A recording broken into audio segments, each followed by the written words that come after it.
मी खात्री देतो, आजच्या सभेच्या निमित्ताने खात्री देतो, येत्या काही दिवसामध्ये या टंचाईचं दृश्य असलेल्या परिस्थितीवर आढावा घेऊन 1,20,00,000 मंजूर केलेले आहेत. परंतु कायम स्वरूपामध्ये हा माझ्या उमेदवारांचा आणि माझा अजेंडा असेल. देऊर गावाचा पाण्याचा प्रश्न कायम स्वरूपात सोडवण्याची जबाबदारी ही राष्ट्रवादी काँग्रेस पक्षाची असेल, अशा प्रकारचा विश्वास या ठिकाणी या सभेच्या निमित्ताने मी आपल्याला देतो. यांनी थोडं तरी यांना भान होता का? यांना भान नव्हता, यांना गुर्मी आली आहे. अहो, विपक्षच्या लोकांना तुम्ही बोलवायला पाहिजे होत. मी करल सो कायदा. तू कोण? तुम्हाला निवडून दिलं कोणी? ह्या लोकांनी, जनतेच्या राजांनी. ही लोकशाही आहे, त्या ठिकाणी हुकुमशाही खपून घेतली जाणार नाही. आणि मग झालं काय? 15 लाख का? कशासाठी? आता काय कारण सांगू शकत नाही की मिलीजुली सरकार होती, आम्ही त्यांनी असं केलंय, रडी जाडा होता, सांगू शकत नाही तुम्ही. तुम्हाला लोकांनी बहुमत दिलं, टोटल बहुमत, आणि मग आता लोकांसमोर जाऊन सांगताय काय? सांगताय लहान पोरं जरी परवडले, मग त्यांच्या घरातलं बघा ना, ते त्यांच्या ते एका घरात 2 तिकीट आहे. तुम्ही तुमचं बघा. लोकांना दिलेल्या आश्वासनाला काय? लोकांना दिलेल्या आश्वासन मुद्द्यावर, या मुद्द्यावर काय झालं? सगळं सुरळीत चाललं होतं, मग एवढं सगळं विस्कळीतपणा का आला? आज नाही म्हणलं तरी देश 10 वर्ष पाठीमागे गेलाय.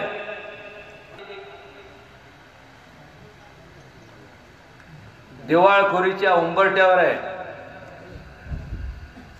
वाचवायचं का? देश वाचवायचा असेल तर वरचा जेवढ्या देव जाती धर्मातले देव आहेत ते जरी अवतरले तर काही करू शकणार नाही. फक्त या माझ्यासमोर असणारे लोकशाहीतले जे तुम्ही सर्व देव आहात, तुम्हीच करू शकता. तुम्ही जसं त्यांना सत्तेत बहुमताने पाठवलं, तसंच सत्तांतर जोपर्यंत तुम्ही घडवत नाही तोपर्यंत गत्यंतर नाही. नाहीतर आज तुम्ही इतर बसलेल्या तुम्ही सज्ञानात लक्षात ठेवा, या ठिकाणी माझ्यापेक्षा इथं वयस्कर वडीलधारी मंडळी आहेत. तुमच्या घरात तुमचे नातवंड आहेत. माग आहे परिवर्तन तुमच्या स्वतःसाठी करायला पाहिजे. आणि एवढा संकुचित कृपया मेहरबानी करून विचारू नका की आपल्याला उदयनराजेंना निवडून द्यायचंय. काय करणार मी एकटं? तुम्ही निवडून दिल्यानंतर एकटं जाऊन मी काय करू? काही करू शकणार नाही. जोपर्यंत तुम्ही परिवर्तन करत नाही तोपर्यंत खऱ्या अर्थाने आज हा देश जो अधोगतीच्या मार्गाला लागलाय, तोपर्यंत हा देश प्रगतीच्या मार्गाने वाटचाल करणार नाही. आणि जोपर्यंत हा देश प्रगतीच्या मार्गाने वाटचाल करत नाही तोपर्यंत खऱ्या अर्थाने लोकशाही या देशात नांदू शकणार नाही. एवढं कृपया करून आपण लक्षात ठेवा. आपल्याला या देशाला महासत्तेकडे न्यायचंय. तुमच्या कुटुंबातले जे लहान लहान मुलं आहेत त्यांना मोठं झालेलं आपल्या सगळ्यांना पाहायचंय. ही माझी प्रामाणिक विनंती या ठिकाणी आपल्याला करतो. ही भावना आपल्या सगळ्यांच्या मनात आहे. फक्त ती राबवण्याचं काम आपण केलं पाहिजे. बोला नाही ते म्हणे ना, तळ रको तो पाणी चाको. त्यांनी पाणी म्हणजे पाळ. आता मला सांगा, अजून 5 वर्ष दिलं तर हे काय करतील? हे फक्त आता ऑइल पर्यंत पोचलेत. उद्या इथून नदी कुठली जाते तुमच्या इथून? हा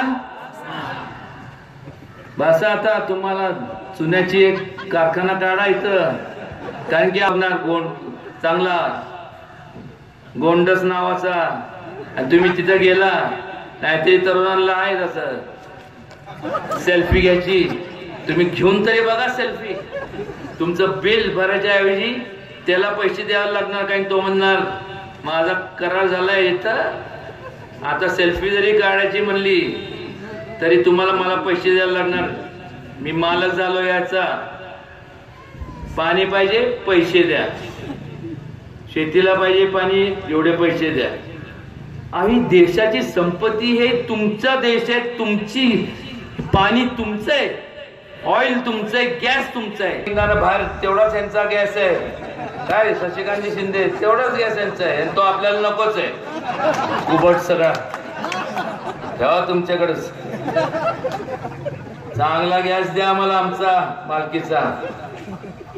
हसणं बिसणं सोडून द्या, पण ही वस्तुस्थिती आहे, विचार करा. माझा पण स्वार्थ आहे, फुकटात गाडी मला पण वापरायला मिळेल, चेष्टेचा भाग जाऊन द्या, पण ज्याला काम करायचं आहे ना तो काम करतो, आणि ज्याला काम करायचं नसेल तो कारण सांगतच राहतो. ह्यांना जर काम करायचं असतं, एवढं बहुमत असतं, तर मला सांगा यांच्या ठिकाणी मी असतो तर काय एवढं पण काम शिल्लक ठेवलं नसतं.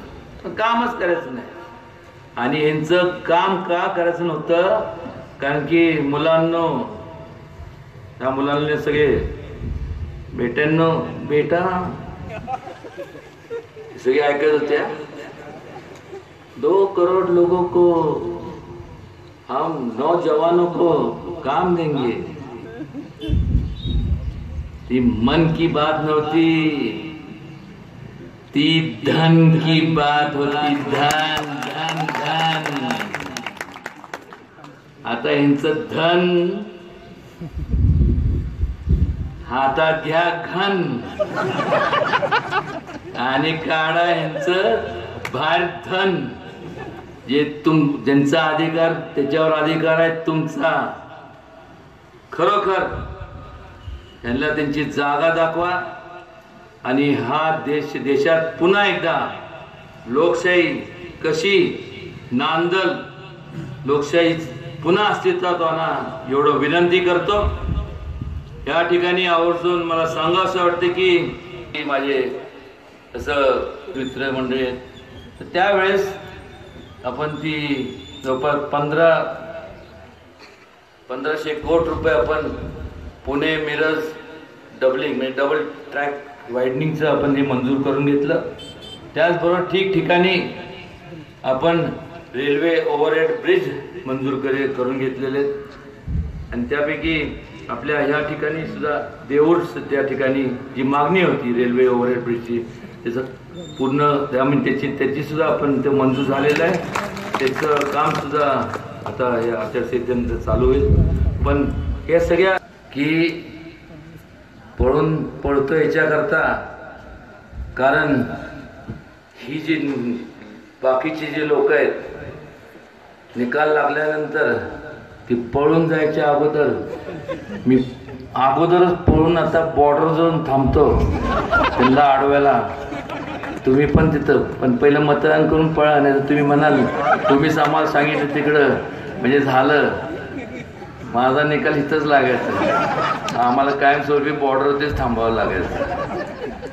ईश्वरचरणी प्रार्थना करतो की असंच 30 वर्षे समाजकारण झाली.